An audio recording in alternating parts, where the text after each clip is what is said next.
focuses on nuclear weapons policies, and he's also served as an informal advisor to former U.S. President Barack Obama on nuclear matters. He is joining us now from Washington. Joe, it's good to see you. I just saw you there kind of shaking your head as you were watching that exchange on the BBC between the host and Theresa May. What did you think of that? I mean, the question centers around, did Theresa May know that this missile failure?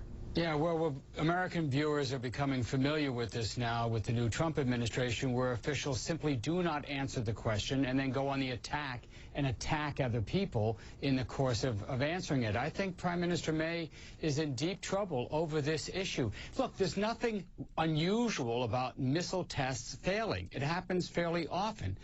The point of the test is to learn from failures and correct them. But you can't learn about them if you don't know about them. And this is the problem, the cover-up of the test failure. The conservative head of the House of Commons Defense Committee, a Tory, a member of Prime Minister May's cabinet, has said that the official who covered this up should be fired. He's right. But what does that tell you about the Prime Minister now, who's about to come to the United States and meet with President Trump on Friday? I think she's in some hot water on this issue. What would you say to the person who's sitting at home watching a conversation saying, who cares? Why do we need to know more about this? The bottom line is, you know, the missile didn't, I guess it malfunctioned, but it didn't injure anyone.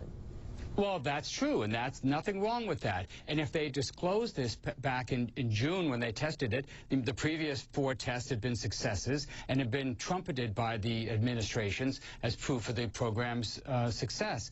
But they didn't announce it, and they didn't announce it right before the Parliament voted to spend £40 billion on this system. And clearly, that is why they didn't announce it. So you have a basic question of the integrity of government. Can you trust the Prime Minister to tell you the truth? We're facing the same questions here, and on Friday, we're going to have a president who deals in alternative facts meet a Prime Minister who deals with no facts. That is not a system for encouraging public confidence in your governments. Yeah, so needless to say, the British Prime Minister is under fire for basically refusing to say whether or not she knew about this missile test failing, but also the Defense Secretary saying that he won't release any operational details on this. And you had a member in the House of Parliament from the opposition Labour Party demanding for more details, and she actually cited CNN during this exchange. Let's take a listen first.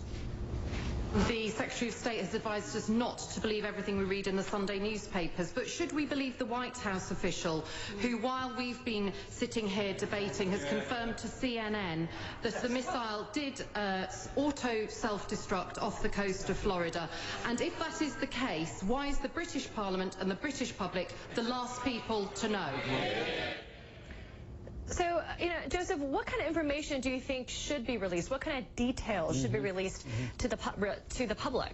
Yes, your CNN report was published during the Commons debate, and they immediately seized on it because you cited a U.S. official who said, yes, there had been a test failure, and you have British officials saying, no, there was no test failure. So the kinds of things you need to know are, did the test happen?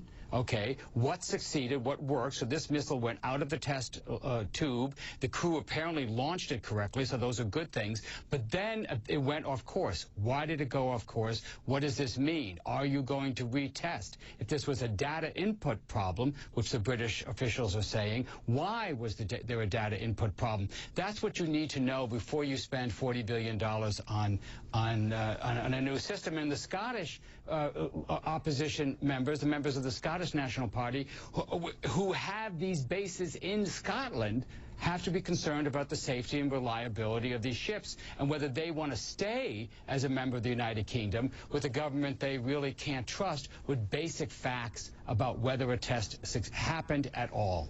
A very fair point. Joseph Cirincione, we're going to have to leave it there. Thank you for joining us. Thank you, Amara.